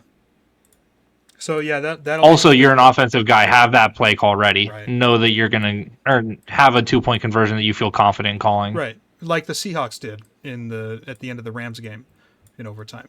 Mm-hmm. But yeah, so that'll be something that'll be talked about for a while too. Of course, Ben Johnson will be secure in his decision, and he should be. Frankly, like going to overtime in that situation is not a bad thing either. Of course, your chances, I think, do lessen of winning the game because you need to rely on a coin toss. You need to rely on both phases of the ball doing their job, and so anyway, but. That debate that will be an ageless debate that will always be around football. Of course it is. All right, I want to hear you guys' Always. thoughts before I speak about this game. So, I'll be completely honest. I was in Lord of the Rings. I just saw belt to ass. That's all I saw. Well, you picked the best game to go to Lord of the Rings for. I watched the first half of this game, and then I had to go to work. Brock Purdy had no help. CMC was playing injured. There's nothing you can really. There's no takeaways here. I mean, you guys were just so injured. Yeah. Seahawks got out to an early lead, and there was no chance of you coming back because you had to rely on a pass game, and they knew that. yep. Like, at some point, okay, the number one defense has 41 points. You can't beat that. Sorry. Yeah, and that's very much like my thoughts on the game as well. It's an achievement that you got this far with the personnel that you had through most of the season to win games with Mac Also, the Jones Eagles are for 8 abysmal. weeks. And yeah, I mean, we all talked about that. We had big concerns. Of course, Vitor did pick the Eagles in that game, wrongfully so, but we all had concerns, and we all said that this team is super overrated. If they do win a playoff game, they'll only win one probably because they're just not built for this, and that offense is really anyway. Enough about the Eagles, but to win a playoff game, to go 12-5, to in the final week of the season, that decides the 1 seed whether you're in or not. Like, I can't help but feel impressed, especially with the coaching job that was done all season because of all the injuries, and there just comes a point. And it unfortunately was this week against Seattle, but there comes a point where there's just too much to compensate for. And it was going to happen at some point. I didn't really expect this team to win a Super Bowl, even though how fucking awesome would that be with this roster right now, and being a team of destiny and everything in your home turf. But I can't say I wasn't expecting something like this. I was hoping for a better outing, but. And Jacob, you're right about this. I thought Brock was playing a 1 versus 105 in this game. I could not believe how much he tried to extend plays, create more time for the receivers to get open. And it's like the more time you have to throw the ball, or the more time you create to throw the ball, the more likely someone gets open, right? But there's no one open. I couldn't believe all game there's no one open. And that's a testament, of course, to how great the Seahawks defense is and how well coached they are and how awesome that secondary is, how awesome that pass rush is, how awesome their run defense is, limiting McCaffrey to like 2 yards a carry in this game. What's the actual number? 11 for 35, 3.2. So, like, there was not anything going for the 49ers. And even so, I'd like to think that it was really only a couple of, not a couple, but like each moment that something could have happened, the 49ers didn't capitalize or they made a crucial mistake. So, of course, the kick return touchdown to set the tone at the beginning, just fucking brutal. Horribly covered by the kick return team there. And great job by the Seahawks kick return team, right? The Jake Tonjes fumble, fucking brutal in that situation. Absolutely brutal. You can't have that. The fourth down that they called a timeout, but they only waited until after the play was over to actually enforce the timeout. So we did convert it, but then we didn't convert it. And then right after that horrendous play call, the boundary option to the fullback, Kyle Juszczyk. What were you thinking, Kyle? Do a similar thing that we just did. Put it in your quarterback's hands. We should be entrusting our quarterback on plays like that. As a matter of fact, we have been incredibly efficient on quarterback sneaks all year. Brock Purdy's one of the most efficient quarterbacks in the NFL in general at quarterback sneaks. Why aren't we sneaking it on 3rd and 1 and 4th and 1 at least one time? Instead, we run an option to the boundary. It's a stupid play call. So you think about just little things like that all game. The Jawan Jennings drop, the Ricky Pearsall drop. All these little things. Luke Farrell, the ball thrown straight at him, and he doesn't try to go for the ball, and it ends up as an interception. Like, how does that even happen, Luke? You know? So it was a lot of little things, but they were all like little things that they just could not execute on, and that is why the game ended 41-6 at the end of the day. But again, still happy with my team. There's a bright future here because we have a coach, we have a quarterback. Those are two of the biggest building blocks that you need to building a franchise. And we still have Hall of Fame talents. They are getting up there in age, but as long as they can stay healthy next year, who's to say we can't be back, you know? And we have a 3rd place schedule again. Right. We have a 4th place schedule this year. And now I want to pivot to this fucking fan base, man. I cannot believe this. This might be the stupidest fan base in sports. I actually think so. The absolute worst fan base in all of sports. The amount of people after this game overreacting to it, saying like, man, you know, I would not fire Kyle Shanahan, but would I be upset if they let him go? No, not really. What?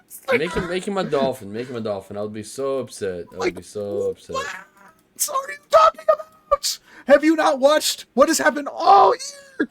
Have you not watched what has happened the last 6 years? How is that your takeaway? How was that your takeaway? I cannot believe it. Actually, Mac Jones is the future. And you can be critical of some philosophy decisions. Like, why is McCaffrey getting the ball when he's already injured, down 30 points in this game? Absolutely valid criticism of Kyle Shanahan and this team's philosophy in general. Absolutely valid. Why is Christian McCaffrey, and when we're blowing out a team 30-0, why is he getting the ball still? Absolutely valid criticism. But how is your takeaway of this game? That the coach, we'd be better off with someone else, basically. How? Please, if one of you guys has that, enlighten me, because I cannot believe the fair weather bullshit doomer fan that this entire fan base is comprised of. It's at least half of the fan base right now. I am not even kidding with you. How? Yeah, if you guys like, if I'm missing something, please enlighten me. It's quite simple. It's quite simple. He'll be better off in Miami. That's why. Honestly, that's all there is. This fan base doesn't deserve him. It's got to that point, and like these same people that are like, I'm not saying we should fire him, but you know, we could get Sean McDermott. What? Oh my! What? Oh my. You want that guy? Who has not been to who has Josh Allen as his quarterback, has not been to the Super Bowl? Are you kidding me right now? This is absolutely asinine. But it's the same people. It's the exact same people that going into the year said that we would only win 6 games. It's the exact same people that after locking up a playoff spot and playing for the 1 seed in the final week said that we would not win a playoff game because we are just not a good football team. It's the same people that said that Mac Jones is a better quarterback than Brock Purdy and that Brock Purdy does not deserve his paycheck. It's all the same people. It's those same which people. is it then? Dude, Mac Those Jones same is the people. future. What are you talking about? Those same people who last season, of course, we did go 6-11, but after the Super Bowl last season, said that we would suck too, and said that Brock Purdy isn't the guy. And it's the same people that the season before, coming off the UCL tear, said that Sam Darnold should have been the starter of this team, or that Trey Lance should have been the starter of this team over Brock Purdy. These are the same people every year. And Frank, if you're within that group, I absolutely despise you. You should not be a Niner fan. Go fuck yourself. Go watch the NBA, you pussies. Honestly. Go watch the NBA. You fucking fair weather fan. I can't believe the stuff that I'm reading. You absolutely suck. Anyway, rant over. Lovely. Yeah. I would love to combine those people to be Dolphins fans for 2 years. I would love to invite them. I just can't, I cannot believe it. This is I can't talk shit on them because I've had some pretty outrageous takes with the Saints. I mean, we Yeah. all, I just don't know how you can consistently, year after year after year, say the most ridiculous garbage, just absolute drivel, and still be convinced. I mean, I can't blame them because year after year, I beg the Saints for a rebuild, and clearly, you just don't need to rebuild if you want to get good. You just need to draft 5th-round quarterbacks, and it works out. Until it works out, yep. I don't know, man. Yep. I can't believe the state of this fan base right now. And it happens every offseason. Every single offseason. Oh, the door is closed. Oh, the door is closed. We're not going to draft anyone. We only have 10 picks every year because we have comp picks every season. We're not going to draft anyone. Oh. Bridgewater was our last great player drafted, even though we had Brock Purdy in the 7th round, Mr. Relevant. He was the last guy. Oh, we're not going to spend money. It's not like we extend one player for $30 million a year, even though he doesn't deserve it, obviously, and he goes speeding past the stadium after not speaking to anybody for months. We don't deserve it.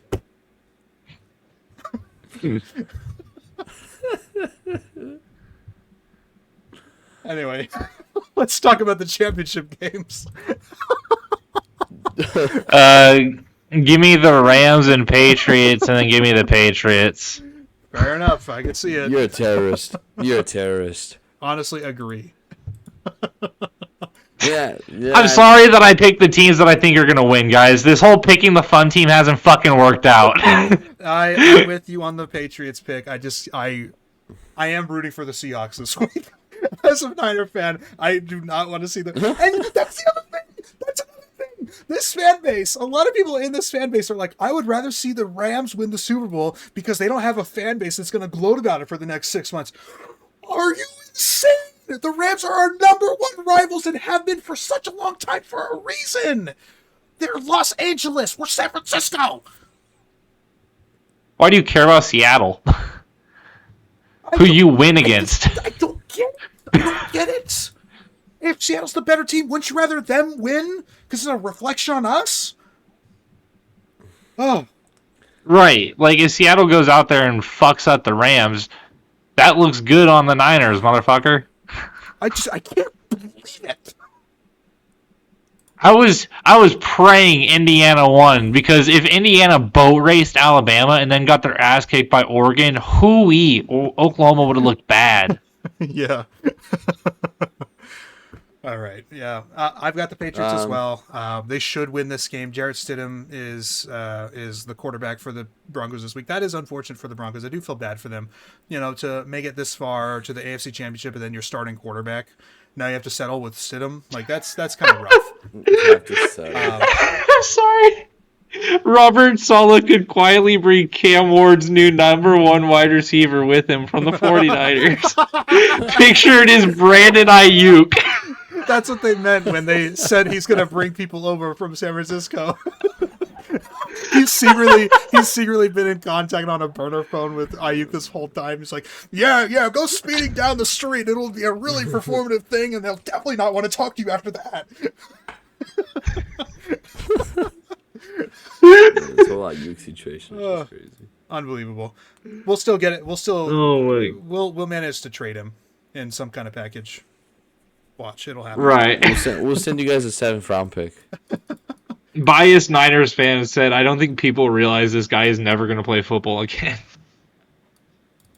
I mean, he That's might not. honestly true, He might not, and that's something that I've said too. Like, he might not play football again if he decides that he wants to. I do think that they could field something in return for him, and maybe he gets packaged with a good pick for a decent player or whatever. And that's how they go about it, or something like that. But it honestly, it just comes down to whether a team is willing to deal with that. You know, that's really all it is.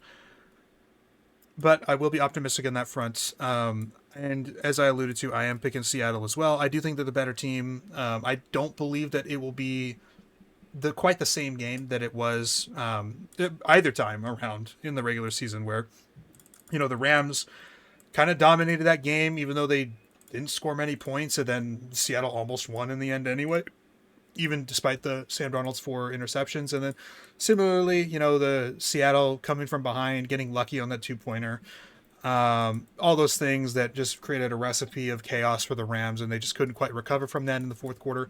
I don't think either of those things happens. I just think that Seattle wins by like a touchdown or something like that. Right. I'm very confident picking Seattle. I got Seattle winning by I got the Rams winning just by pure the Rams win in the playoffs because fuck us, I guess. Yeah, fair enough. Yeah, we picked against the Rams we've wanted the Rams to lose every round. Yep. They almost have. They've won by a combined total of 6 points in this postseason.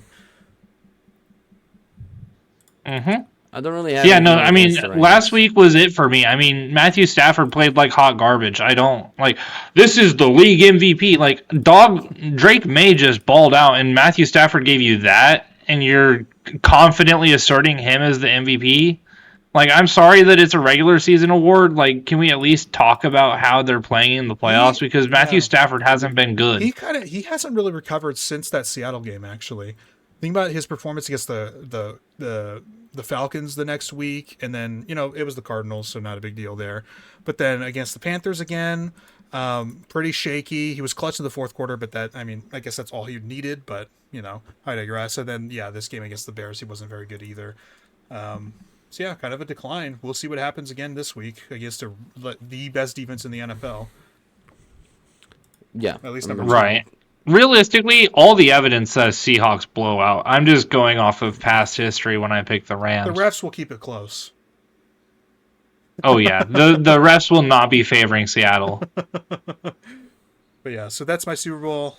Man, that's such a tough. I have the same thing as you. That's such and then I have Seattle winning. Tough. Out of principle, even though I'm rooting for Seattle, of course, in the championship. I can't root for them. In the Super you Bowl, can't pick them to win the champ. I'll pick the Patriots for now. so instead of doing that, you pick the Patriots. Yeah, that makes perfect I don't sense. have a dog in the Patriots fight. His quarterback was a Patriots quarterback for like 5 years. True, yes. And Tom Brady was a 49er fan growing up. Well, listen, Yep. If the Patriots win, obviously it's horrible for me, but at least the Bills didn't win. That's the most important. Dude, my buddy who's a Raiders fan went on like a 25-minute crash out about the Raiders being too fucking stupid to bring Tom Brady in whenever he was hitting free agency. Mm-hmm. And his crash out felt so fucking valid because if they had Brady there, they could have been something. I think they could have gone. I don't think so, actually. The AFC was super tough at the time. Now the NFC is the powerhouse. So he took advantage of a weaker NFC, really, especially in the 2020 season when they won the Super Bowl that year. Yeah, I think that was a better recipe for success. Yeah, but the Raiders went to the playoffs that year, didn't they? I think that was 21. And they lost first round against the Sorry, Bears. the Raiders had the exact same record in the regular season. They were both 8-8. Oh wait, no. Sorry, the Bucks were 11-5 that year. The year Brady's last year was when he went 8-9 and went to the playoffs. Yeah. My bad. So you're right. He was better off with the Bucks. But I mean, next year they did go to the playoffs there, so Yeah. potentially in second year. Who knows? Okay. Who knows? Well, so that's our bracket. We all have the Patriots winning. No, Vitor, you have the Seahawks winning. Yeah, not Baropi. All right. Well, that's fun. I guess we are winding down here at the end of the show. It's been a fun one. I've really enjoyed crashing. We should do our first mock draft after the Super Bowl. That might be a little too early. Miami's trading up for Mendoza. Because I really want to get some film in Yeah, for my first true mock. So maybe we That's fair. Maybe we put. I mean, you guys are welcome to, and I'll like make jokes or whatever while we're here. Dude, Bengal uploaded his mock post national championship, and yes, Saints taking Mekhi Lemon, and I love it. I want Mekhi Lemon so fucking bad. I'd be down if the Niners traded up for him, but I really think that they're going to acquire a guy like Brian Thomas Jr. or something. If he's on the market, which it sounds like. You think BTJ is on the market? It sounds like he might be. You know, they obviously drafted Travis Hunter last year. BTJ had a down year for a lot of the year. Of course, he picked Piss up off. Bring him back to the Bay or bring him back to the Bayou. And maybe, yeah, that Olave and BTJ would be something. But also, like, they extended Jacoby Myers. They feel like they have something at Parker Washington. Like, and BTJ is a valuable asset that they could move, and maybe they just don't see a true fit with him, you know? So I could see it happening. And it sounds like he might be, like, they might listen to calls. Not necessarily that he's going to be traded, but it's an option for sure. If I'm the Saints, I'm saying, hey, we'll give you our third this year, first next year. Is that enough? For BTJ? Yeah. That's too much. No, it's not. He showed me enough in his rookie year. He was literally the receiver 3 in the entire season that year. I'm not paying a first and a third for BTJ. If you're doing that, all power to you. I'm definitely paying that for a 23-year-old receiver who was the third best receiver as a rookie. I'm not doing that. That is outrageous that you would not take a guy who has proven NFL success over a fucking flyer that'll be a mid-first round pick and a third round pick. You're telling me you would not trade that for BT fucking J? All right. First off, he had one good year. There is no way. One good year. He became a meme in his second year, and it's like this is nothing new in the NFL. Look at CJ Stroud, man. If you're spending a first and a third on a receiver, you can get a good receiver in the third round, man. I'm not doing that. I don't know what else to tell you. I do think that's rich as well. Now the upside could speak to that value, but a first and a third is quite a bit. That's too much, man. Especially in his meme season, he had 700 yards. In his meme season, he had 700 yards. Yeah, I mean, he can stay productive. They were a productive passing offense. Look at Jacoby Myers when he got there. Parker he Washington. was a 1,300-yard receiver with 10 touchdowns, and you're telling me you wouldn't? He had a great rookie season. How is that? He had a great rookie season. He was bad this year for most of it. You're telling me Jahan Dotson in a third-round pick, because the pick that Jahan Dotson is around where the Saints, I think, will be picking next year. Is around pick 16. You're telling me pick 16 and a third-round pick is worth more than Brian Thomas Jr.? Well, no, I'm don't not see saying that. Jahan Dotson and a third is equivalent. Definitely did not say Jahan Dotson. Pick 16 I'm saying that Walter and a third-round pick is not more valuable. Walter Nolan, who was picked 16th overall last draft and a third-round pick this year, is better than BTJ, yes. Like a guy like Devon Achane was. I would disagree. Like, Walter Nolan hasn't done nearly as much as BTJ in the NFL. Not even close. He's also only played like 4 games.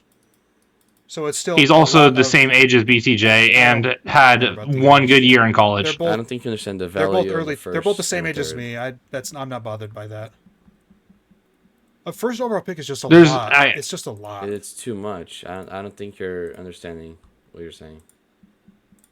I don't think you guys are. I genuinely don't think you guys are. Respectfully, you guys are just there are receivers in college that are going in the first round that only had 700 receiving yards in college, and you're telling me that this guy who had 700 receiving yards in his worst or in a really fucking bad year for him, a really jokey year for him, he put up 700 yards, and you're telling me, yeah, a horrible year, 700 yards. I'm twerking for 700 yards. You can be productive. You can be productive and have a bad year, as in the same way that you can be unproductive and still be a really good player. I think of Luther. You can be Burden last productive year. and have a bad year because you're a really fucking good player. But it wasn't That's even that what productive. BTJ Jacob. is. It was a Listen, 700-yard Jacob. season. It's not even that productive. That's like 50 yards a game. That's not that much. with Travis Hunter hurt. It's not like Travis Hunter stole He's the his receiver one. production or Yeah, something. like it's not that. It's not very productive. We're not trading for Malik Neighbors, man. I promise you. You could argue Malik Neighbors. Malik Neighbors wasn't as good as BTJ last you year. could- What are you you could talking argue about? Malik Malik Neighbors Neighbors wasn't. tore his ACL. Malik Neighbors has been more. And that's why he's Malik not as Neighbors is coming off valuable. of a big injury, and he was worse last year. And you're telling me that you would take Malik Neighbors over BTJ? How are you gonna say he was worse than him last year? Well, Look at their production. Brian Thomas Jr. There's no was- fucking way you think Neighbors is better than him last BTJ year. in 2024 was a top 5 as far as production, yes, and Malik Neighbors was not even sniffing that. 100%. Jacob's right there. Yeah, you're tripping. You're huffing And paint, then on top of Barufi. that, No the fucking ACL shot. injury. There's no way that Malik Neighbors curries the same And the conversation size. that Jacob wants for BTJ. Neighbors would command a little bit less. I'm Maybe sorry that I'm equivalent, so not adamant on this. I'm just I mean, I completely understand on the he's other like side of this. I think the projection of Neighbors is higher than BTJ. I'm still on that. I side. highly disagree. Now we don't have anything that I also We're don't just understand. arguing on I vibes. also don't know how serious his injury is. It sounds like it might be very serious. A torn ACL when the guy's only his main selling factor is his explosivity. Like that's what you're saying is better off than a guy who just had his worst season. Or sorry, I get 2 years. He had a really bad year BTJ and couldn't was still play, productive. man. I don't know what to tell you, man. I do not know what to tell I you. It would be really helpful if we could see the effects of an explosive receiver recovering from a torn ACL if Brandon Ayuk played a fucking snap of football this season. Oh no, we did, and it was Tyreek Hill. And what was Tyreek Hill for the Dolphins? Dog shit. Tyreek Hill was hurt, dude. Yeah, but he was dog shit last year coming off of an injury. The whole team was shit. Yeah. But If Hill was anything, the bad. team was shit because he was shit. Hill was bad too. But yeah. You expect I guess that's fair to expect the Giants to be solid next year. That's fair. Yeah. Well, I mean, yeah, Harbaugh's a floor raiser for sure. They'll Yeah, be at that's worst fair. a 6-win team. I agree. I think at worst, like probably 7 or 8. I don't see Harbaugh going that bad, to be honest. The reason I'd push back, and I don't like predicting injuries, but at this point, like with someone like Jackson Dart, he's probably gonna miss like 4 games, like at least. That's fair. Just how Dude, I seen boneheaded he is. Instagram comments that were like, man, the NFL really let the Giants get Dart and Scatabo in the same draft. What was the Like, okay, like... what's the white wine thing? Exotic whites, is that what it is? Or Oh yeah, the exciting whites. Exciting whites, there it is. Exciting. Wrong E word. Yeah, that's what Yeah, the, exotic whites are... that's what the Giants have got over there. Yeah, that's The Niners what too, got to be Louisville's natty taken away. Yeah. All right. Any final thoughts before we wrap up? This has been a fun episode. I can't wait for the draft. Yeah, speaking of the draft, say you're the Raiders GM, Jacob, and I'm the Dolphins GM. Okay, Uh-huh. I send you a call. Okay, I'm pulling up the draft board right now. What's up? I'm calling you right now. Okay. Okay. So I go, hey, Jacob. Listen, we're interested. Yeah, in what's trading up, man? How are you? We're interested in trading for the first overall pick. Okay, so you're at pick 11 right now. Yeah, I'm pick 11. You're at pick 11. Okay. You realize how much that's going to cost you? That's what I want to ask you. All right, let's start talking. My initial offer is I give you my 11th for my first next year and my second this year. No. No, not even close. Not even approaching a trade. Okay, listen, relax there, Jacob. That's just my initial offer, okay? Just my tipping my Okay, toes. Just tipping that's my a toes. trade offer That's that's kind of literally going to insulting. get you not.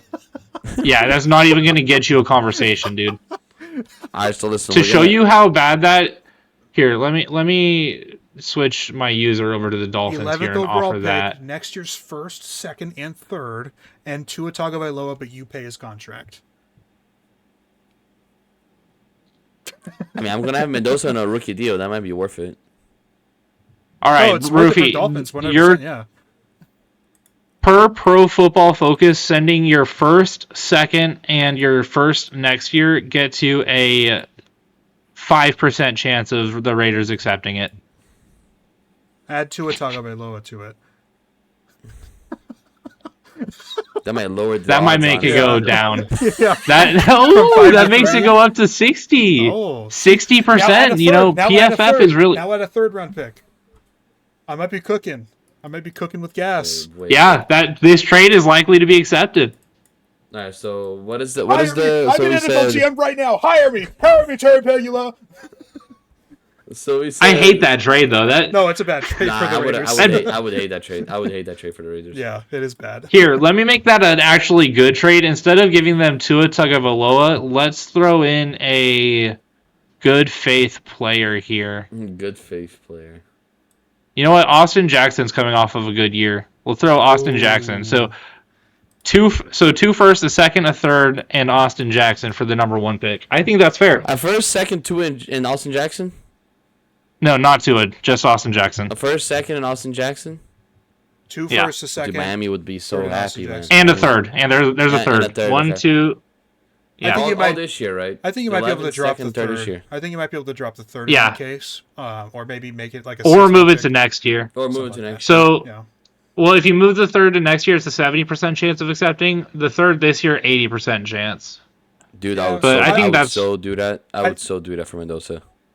I think the Raiders would. I wouldn't. I think the Raiders would like that trade. I think the Raiders should make that trade. They really need trenches. They and need that a would lot. help them They need a lot, and they need a lot. So Yeah, that gets them value. That gets them a proven offensive lineman, bit older, but proven offensive lineman now. Yeah, and the Dolphins are probably going to be picking high next year. Let's be real. Both No, of them are probably picking. I have high. Jeff Halfley. Oh, and now you'd have Mendoza. You have Jeff Halfley with. Yeah, you have Jeff Halfley. You do have a lot of thirds this year, actually. You have 3 third-round picks this year. See, Well, and plus maybe 1 comp pick for losing McDaniel. Oh, they fired him. Never mind. yeah, we did fire him. Yeah, get a comp pick for your head coach going and taking an OC job. That'd be so fucking This funny. fucking franchise. Oh god. But they would have got that next year regardless, not this year. Yeah. All right. But How about? that'll do it. Yeah. Broofy, you want to give the coastal call? Yeah. Thanks for listening to my beautiful backwards hat gentleman and my metalhead Yes. lover on top. Yeah. You know, as always, thanks for listening. Thanks for liking, subscribing. Please do like and subscribe. Share. Please comment why I'm the most handsome member of the Coast to Coast podcast. And the least delusional, of course, because there's a Niners fan and a Saints fan. I'm totally not delusional. It's a fair point. But as we go into February, the year's going by really fast already. Super Bowl's around the corner, and then when we least realize, NHL playoffs, MLB season's around the corner. So exciting stuff. Draft is around the corner, so stay tuned. We're gonna be talking all of that shenanigans. Yeah, and check out Coast to Coast as well. We just uploaded a year review from all of our best moments from 2025. It's fucking peak. hilarious. It is long, so you can split it up, over times though. But yeah, check that out as well. Punchlines after punchlines. Yeah, whenever, So much fun. yeah. Fucking peak. So yeah. This has been Coast Noseball. Yeah, it has been. Peace. I'm goated.